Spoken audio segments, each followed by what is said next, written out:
I'd say I like just a straight, flat bill, Nice. you know, Nice. slick, not too loud, but just nice hat. Yeah, that's a cool hat. Speaking of cool, right there. What you got, man? Pretty cool, dude. So sad. I like it, but I feel like there's a part of you that it kind of works with. I don't know. I don't know, I like this little thrift store find. Yeah. Don't mess with Texas. Don't mess with Texas. That's great. You gotta wear it with a little bit of flair, you know, maybe backwards since it's the fishnet. Cool. Yeah. Yeah. Trucker hat. This? No? Yeah, dude. No? No. I don't know what that is. I didn't date much in high school. See what we got? All right, that's good. This is like you're gonna work on the loading docks or something, you know? I'm a perfect. working man. Yeah. Kinda cold. I don't know what this is for, but it's really tight on my head. That's awesome. It cut circulation to my brain. That might explain it. You wear that often? No. Oh, Hey, okay. I think this might be the That's the hat best. of all hats. That is the right Grand Poobah. there. That thing. I know, but for me, I think this is my style right Yeah. here. Just a standard. But you know, the funny thing is about hats is I feel like there's all these different styles, you know, what you like, what you prefer, and depending on the day for some people, you know, this one's got the flair, you kind of bend the bill up or whatever, give it a little extra style. But the problem is I think some people view God like they do their choice of hats. Yeah. It's like whatever you want, and you can mix and match Yeah. and give your own little flair and style according to your preferences. Yeah. Which kind of brings us to the question we're going to be wrestling with today. Have you ever wondered about God? Most people on this planet believe in some kind of higher power, a God. Some believe he created everything, or that he loves everyone and wants them to be happy. Whatever, but let's back up. If there is a God, and he's out there, somewhere looking down on us, what's he really like? Some religions say God is merciful. Some say he's vengeful. Some say both. Always good, never bad. Without sin, even that he's incapable of being in the presence of sin. Some say he blesses those who bless him, whatever that means. Other religions use God as a reason to hurt other people, and they say that's what he wants. But it keeps going. Some see God as a she and believe in a mother-type deity. Others say that you are in some ways a god yourself. We all are. Others believe that God is out there, but he's so unplugged from this world and mystical that we can't possibly know anything about him. Millions of people believe that there are millions of gods, and you have to try to please them all. Then there are those who believe that God is everywhere and in everything, and if you try hard enough, you can tap into his or her power. Needless to say, there are quite a few different opinions about what God is like.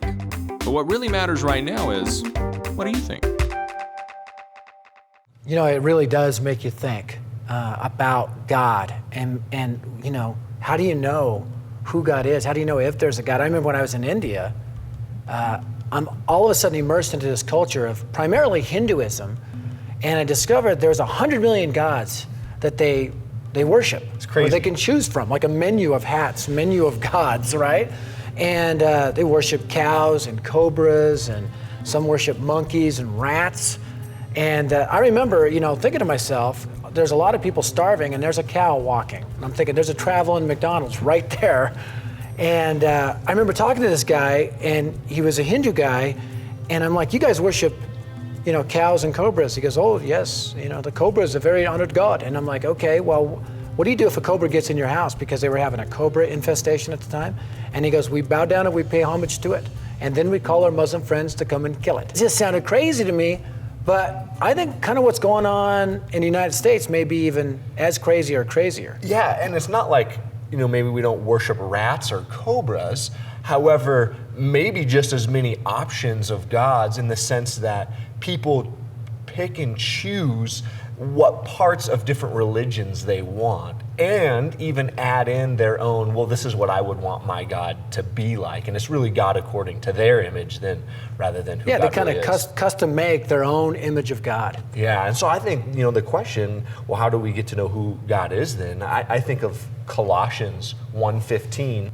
Christ is the visible image of the invisible God. Boom, I love that. That's great. Like if you want to know about God, get to know Jesus, Yeah. because Jesus shows us, reveals to us God. Yeah, I think it makes me think of Philippians 3 when the Apostle Paul says, I want to know Christ. I want to know the fellowship of his sufferings. I want to be conformed like him into his death.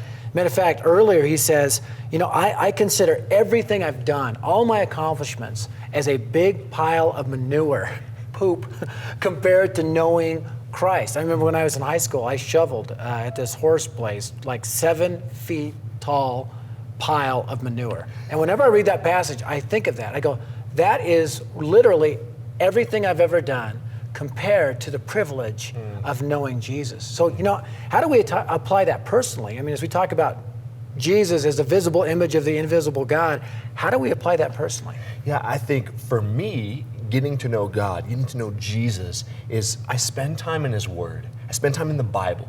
I read through, I personally try to read through the Bible once a year. I spend time praying. I spend time at church, fellowship with other Christians. So you just immerse yourself in this Christ life and this Christ book. Matter of fact, what's interesting to me about this book is when you read the Old Testament and you see those stories about like God appearing, like God speaking from the burning bush, that's Jesus. Somebody, that angel of the Lord wrestling with Jacob, that's Jesus. As a theological term, it's called a Christophany. And it's an appearance of Christ before the birth of Christ. And so literally from Genesis through Revelation, it's Jesus on every single page. So when you get to know this book, you get to know Jesus, and as you get to know Jesus, then you want to what? You want to tell people about Jesus. You want to speak about Jesus. You want to turn that conversation to Jesus. And I think the reason is because you've experienced something so great with Jesus, and so you want to tell others. It reminds me of my buddy who loves skiing. I mean, like a skiing fanatic. And he would, at any point in time in a conversation, he'd start talking about skiing. He could take anything that you're talking about and switch it back to his greatest passion, skiing. And it made me think of, what if that's how we were with Jesus? Because he's our greatest passion, we're getting to know him, we're spending time with him, that no matter where we're at and who we talk with, we can take the conversation and put it back to Jesus. I love that. And I love this video. When you show it to a friend, have you ever wondered about God? You let them answer. Have you ever wondered about God? Get to know what they're saying. And then as you listen to them, then you can take them to Jesus. You can take them to Christ. You can make that beeline for the cross of Christ. Because if you forget everything else as you're talking to somebody, you forget, man, I knew how to share the gospel, I totally spaced it out. You just take them to Jesus. Take them to what Jesus did for them on the cross when he died, paid the price for their sins, and rose again from the dead. You take them to Jesus. What do you think about that?